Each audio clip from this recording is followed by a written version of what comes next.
सभी डिज़ाइनर को मेरा प्यार भरा नमस्कार। आशा करता हूँ आप सभी खुश होंगे और स्वस्थ होंगे।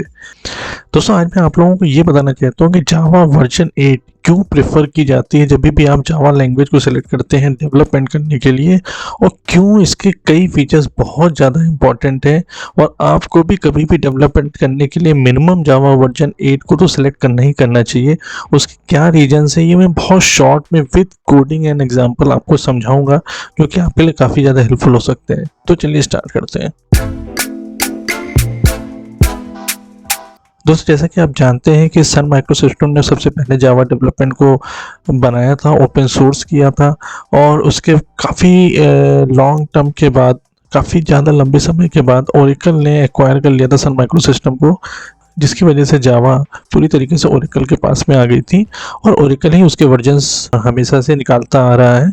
लेकिन रिसेंटली क्या हुआ था, जावा वर्जन 9 के बाद से कमर्शियलाइज कर दी गई जावा। ठीक है, ये मतलब फ्री ओपन सोर्स लैंग्वेज नहीं रह गई है आज के टाइम पे।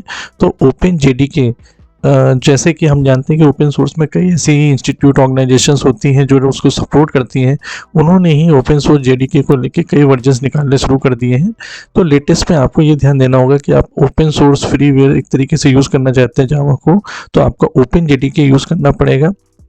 लेकिन अगर आप कमर्शलाइज वर्जन यूज़ करना चाहते हैं तो आपको ओरेकल का जावा का यूज़ करना पड़ेगा।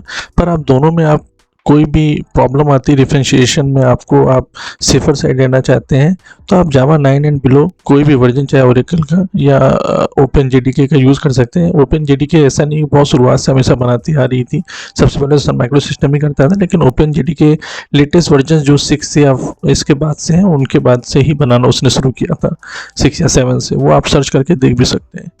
ठीक है, पर यहाँ सबसे ज़्यादा इम्पोर्टेंस चीज़ ये समझने की है कि हम जो जावा में डेवलपमेंट करना चाहते हैं, कि जो भी वर्जन्स हैं जावा के, उसमें किस वर्जन को मुझे प्रेफर करना चाहिए, और जो भी वर्जन्स आए थे उनमें कौन से ऐसे वर्जन्स थे जो बहुत ज़्यादा इम्पोर्टेंट थे, जिनके फीचर्स हम यूज़ करके बहुत अच्छा डेवलपमेंट कर सकते हैं और बहुत ज़्यादा फ़ायदा उठा सकते हैं अपने हार्डवेयर्स का, जिनका यूसेज करके हम बहुत ज़्यादा परफॉर्मेंस और सिक्योरिटी में एडवांटेजेस ले सकते हैं और जावा की असली जो स्ट्रेंथ है उसको यूटिलाइज कर सकते हैं। क्योंकि जावा आप सब जानते हैं कि इतनी ज़्यादा पॉपुलर है, वाइडली एक्सेप्टेड लैंग्वेज है मोस्ट ऑफ द इंडस्ट्रीज़ में, तो हमें ये जानना बहुत ज़्यादा ज़रूरी है। देखिए, सबसे ज़्यादा मेजर चेंजेस अगर मैं आपको कहूँगा तो वो जावा 5 में थे। ठीक है, और उसके बाद अगर इंट्रोड्यूस हुए हैं तो वो जावा 8 में हुए हैं। मैंने यहाँ पे इन ब्रीफ जावा 5 के कुछ फीचर्स इंपॉर्टेंट थे वो यहाँ पे नोट डाउन कर दिए हैं। और जावा 7 में भी जैसे ट्राई विद रिसोर्सेज का आजकल बहुत ज़्यादा यूज़ होता है, या catching multiple exception by single catches का बहुत ज़्यादा यूसेज होता है। आप स्ट्रिंग भी स्विच स्टेटमेंट में यूज़ कर सकते हैं। तो ये मतलब कुछ हुए थे फीचर, बहुत ज़्यादा मेजर मैं इसको नहीं कहूँगा, लेकिन बहुत ज़्यादा अगर इम्पॉर्टेंट और मेजर फीचर्स आपको समझने हैं तो मैं आपको सबसे पहले रिकमेंड करूंगा, देखिए जावा 5 के फीचर्स को इग्नोर मत करिएगा, आप जावा 5 को जरूर पढ़ें, क्योंकि जेनेरिक्स या ऑटो बॉक्सिंग, अनबॉक्सिंग, ये सब बहुत ज़्यादा कॉमन हो गई आज के टाइम पे। और अगर आप कोई ऐसी एप्लीकेशन बनाते हैं इसमें थ्रेडिंग यूज़ होती है, तो जावा कॉन्करेंसी में बहुत मेजर चेंजेस किए गए थे, और वो जावा कॉन्करेंसी की थ्रेडिंग की आपको बहुत अच्छी नॉलेज होना बहुत ज़्यादा ज़रूरी है। ठीक है, जावा कॉन्करेंसी एंड प्रैक्टिस बुक के बारे में मैं ऑलरेडी आपको टॉप 10 बुक्स के वीडियोस में रिकमेंड कर चुका हूँ। वो एक ऐसी बुक है जो आपको ज़रूर पढ़नी चाहिए। ठीक है, तो बात करते हैं मेन, हम लोग आते हैं जावा 8 पे।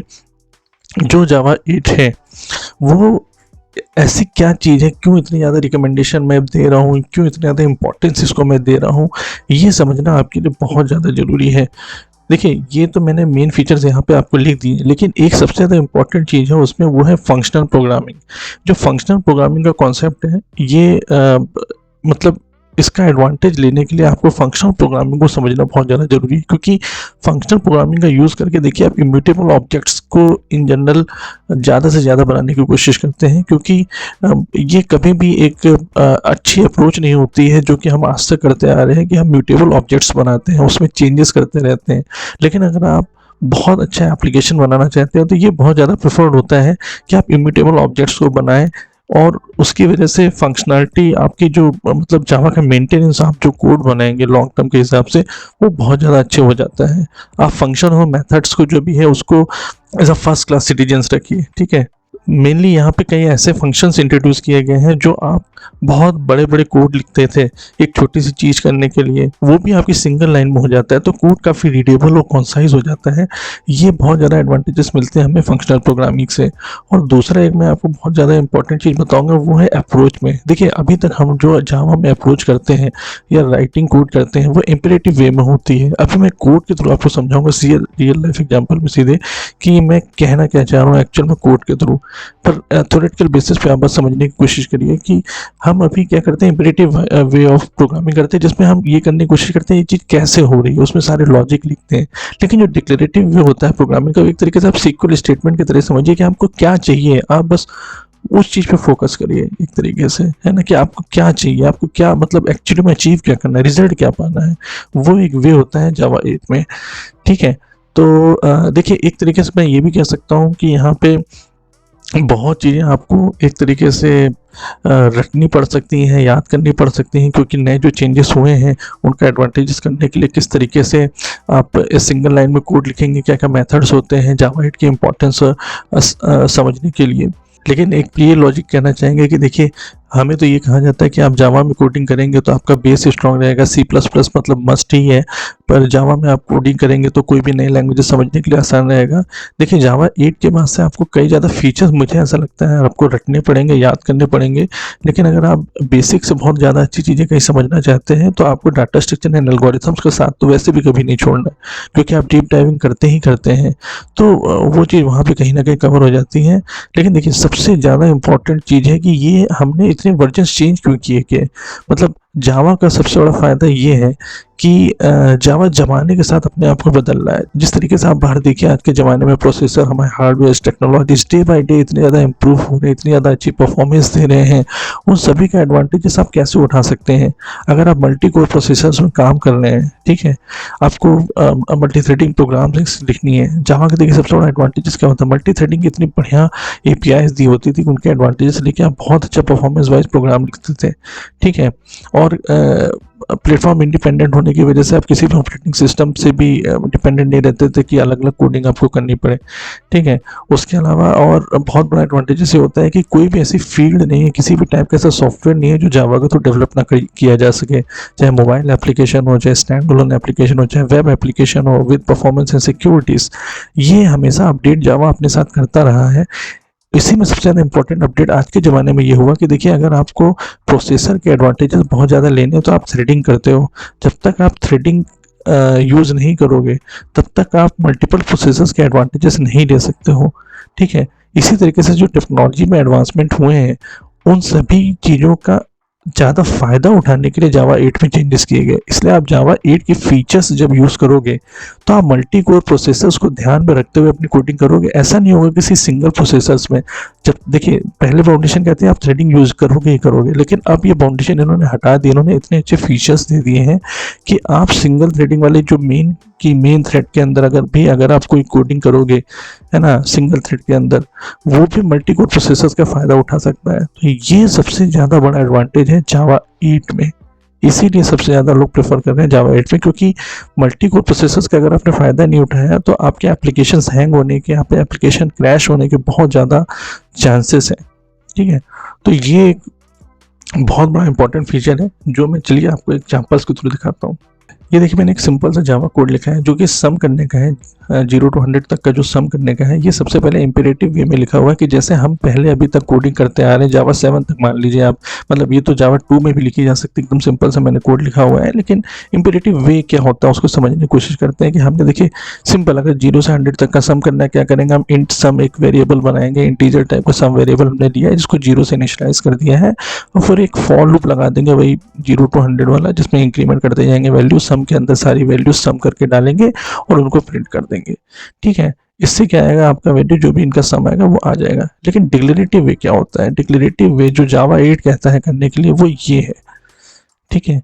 इसमें देखिए मैंने क्या किया है, यहाँ पे सिर्फ इंट स्ट्रीम को यूज़ किया है। मैंने वही बोला कि देखिए इसमें थोड़ा सा आपको रटने की ज़्यादा ज़रूरत होगी, इनके फीचर्स को याद करने की, समझने की ज़रूरत होगी कि क्या क्या फीचर्स दिए हुए। तो इंट स्ट्रीम जो फीचर जावा 8 में आया हुआ है, उसमें इंट स्ट्रीम को आपने यूज़ किया। उसमें रेंज क्लोज मेथड को यूज़ करके 0 to 100 डॉट सम आप करते हैं तो भी आपका रिजल्ट वही आएगा।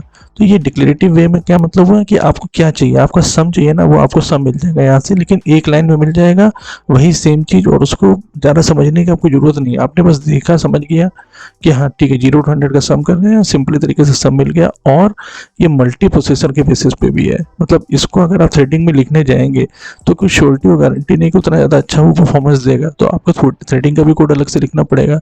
लेकिन यहाँ वो सारी चीज़ें इंटरनली कवर है, मतलब जावा ने अंदर ही अंदर सारी चीज़ें हैंडल कर रखी है। कल को अगर आप बड़ा कोड कोई लिखते हैं, फॉर लूप में वो सारा कंप्यूटेशन करना है, साइंटिफिक कंप्यूटेशन करना है, तो आप इनकी एपीआईज को यूज़ करिए, एपीआईज में जाके मेथड्स इनको देखिए, वो आपको बहुत ज़्यादा एडवांटेजेस देंगे, जो कि मल्टी कोर प्रोसेसर में भी चलेंगे, परफॉर्मेंस भी अच्छी आएगी। ठीक है, ठीक है। एक दूसरा एग्जांपल और लेते हैं डुप्लीकेट रिमूव करने का। यहाँ पे देखिए मैंने क्या किया है, सिंपल एक एरे लिस्ट इंटीजर की बनाई, जो जेनेरिक्स फीचर है, जो आपको पता है जावा 5 वगैरह में आई थी, वहाँ पे मैंने एक लिस्ट ले ली है 1 to 10 की।